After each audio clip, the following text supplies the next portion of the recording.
Hola chicos, ¿qué tal? En esta ocasión tenemos una pincelada a las señales. ¿De qué manera? Con nuestro querido programa Python en su versión 3.7. El primer programa que mostraremos es el de señales continuas y discretas. El código de las dos primeras líneas sirve para evitar errores de ingreso de texto, como tildes y caracteres como la letra ñ. Después de esto se importan las librerías. Las que siempre usaremos serán NumPy para la parte matemática y Matplotlib para la parte gráfica. Teniendo esto, hay que definir la función con la que trabajaremos, el dominio del tiempo, a, b, el incremento temporal, dt, y la frecuencia angular, ya que trabajaremos con una señal seno. Primero definimos los parámetros para poder definir la variable independiente. Con esto podemos decir que t se define entre los límites 0 a 19 y con incrementos de 0,5. Ahora definimos la correspondencia de la función, en donde i es igual a seno de w por t. Finalmente, graficamos la función. Este programa le pide al usuario que ingrese la letra c o d para mostrar una función continua o discreta. Si se escoge c, mostrará una función con el comando plot que genera una línea continua entre el incremento temporal. Aquí se señalan dos valores. El primero es el dominio y el segundo el recorrido. Si se escoge D, muestra una señal discreta en donde solo muestra impulsos en estos mismos incrementos con la función stim, donde se señala dominio y recorrido de la misma forma. Para que el gráfico se pueda entender, se definen los ejes y el título con xlabel para la variable en el eje x yylabel para la variable en el eje y, title para la función de gráfico y finalmente show para mostrar todos los elementos del gráfico. Todas las funciones presentadas en este video tendrán la misma estructura, en donde se definen los parámetros. La correspondencia cambiarán según el caso y los comandos para mostrar el gráfico en pantalla tienen algunas variaciones. Ahora procedemos a ejecutar el programa. Como pueden observar, nos pide presionar C o D. Si presionamos C, nos mostrará un gráfico continuo de la función seno.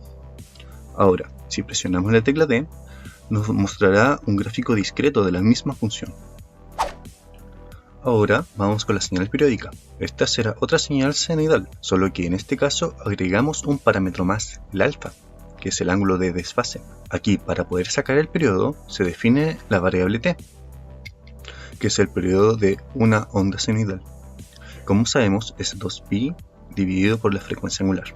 Este será mostrado en la ventana gráfica y para evitar que muestren todos los decimales, la función se redondea en el segundo decimal con la función round, en la cual en el primer valor que se le asigna es el número a redondear, el segundo es a cuántos decimales se redondeará. Para mostrarlo en pantalla, se convierte en una cadena de texto, en donde nos indicará que periodo es igual al valor t en segundos.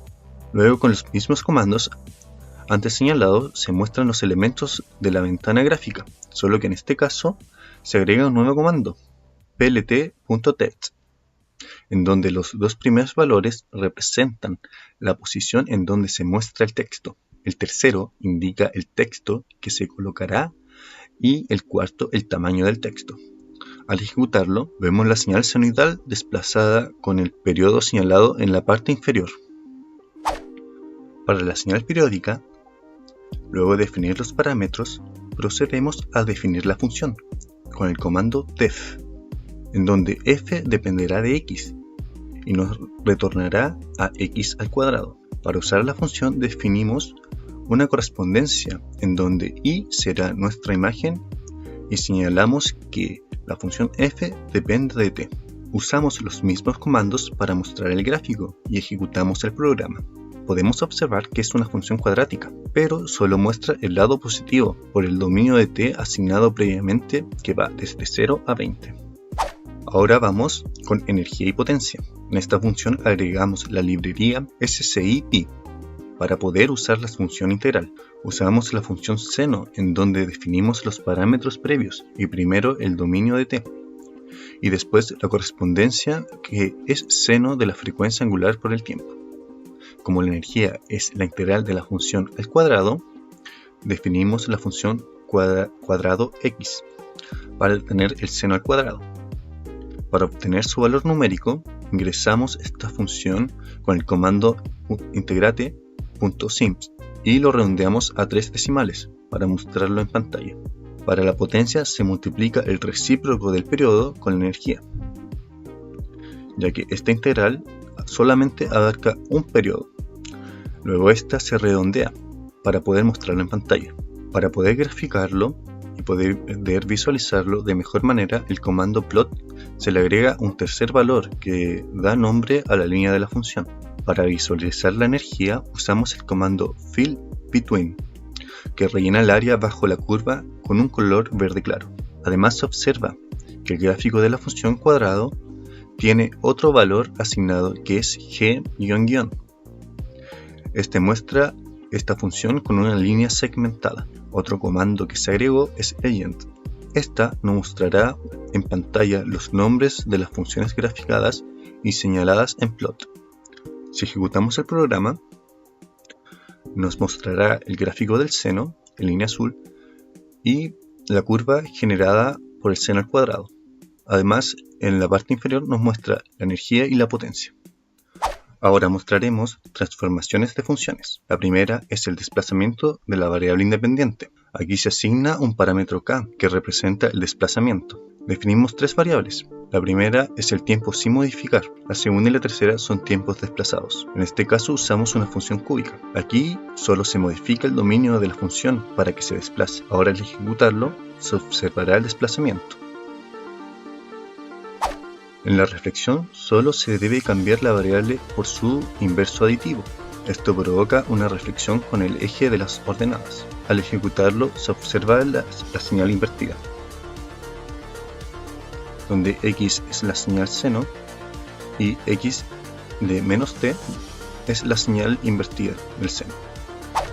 La última transformación es la de escalado temporal. En esta la variable se multiplica por un factor. Si el factor está entre 0 y 1, la función se expande, y si es mayor que 1, se contrae. Al ejecutar el programa, se observa este fenómeno. El factor escogido es 2 y para expandir se multiplica la variable por el recíproco de esta, 1/2.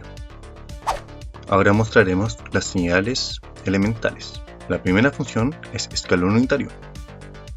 Luego de definir los parámetros, definimos la función escalón unitario con el comando piecewise, que sirve para crear funciones por tramo. Definimos su variable, luego su condición, y el tercer parámetro es su comportamiento. Aquí podemos decir que la variable antes del 0 tomará valores de 0 y cuando es mayor que 0 tomará valores de 1. Se define la variable t y luego se procede a los comandos para mostrar la ventana gráfica. Al ejecutarlo, se observa que después del 0, esta toma el valor de 1. La siguiente función es la función rampa. Esta es la integral de la función escalón unitario. Así que primero definimos la función escalón unitario y luego la función que multiplica el escalón por la variable. Así nos queda la función rampa. Al ejecutar el programa nos muestra que después del valor 0, esta se transforma en una recta con pendiente 1. La siguiente función es la función de muestreo y la definimos como la función seno dividido por la variable. Al ejecutarlo nos muestra la forma de una onda sinusoidal amortiguada. Por último, la función impulso unitario. Esta es la diferencia de dos escalones unitarios, que difieren en que el segundo escalón tiene un desplazamiento pequeño, cercano a 0. De esta manera sube abruptamente. Luego pasa esa diferencia minúscula de tiempo y desciende de la misma manera. Aquí se agrega el comando grid que muestra una rejilla en la ventana gráfica. Al ejecutarlo podemos observar cómo se comporta esta función. Aquí mostramos las librerías usadas con sus respectivas funciones. Matplotlib usamos el comando plot para imprimir, show para mostrar el gráfico, stem para los gráficos discretos, xlabel para señalar el dominio y label para señalar el recorrido, el comando title para mostrar un título en el gráfico y legend para señalar las líneas de las funciones. Con la librería NumPy usamos los comandos piecewise, que sirve para generar funciones por tramo, arrange, que sirve para señalar una variable con su rango y su salto temporal. la función seno y la función pi, mientras que la librería SCP usamos la función integral.sim, que resuelve una integral por el método de Simpson. Bueno, eso ha sido todo por ahora. Espero que lo hayan disfrutado y nos vemos. Hasta la próxima. Recuerden darle like y suscríbanse y hagan sus comentarios.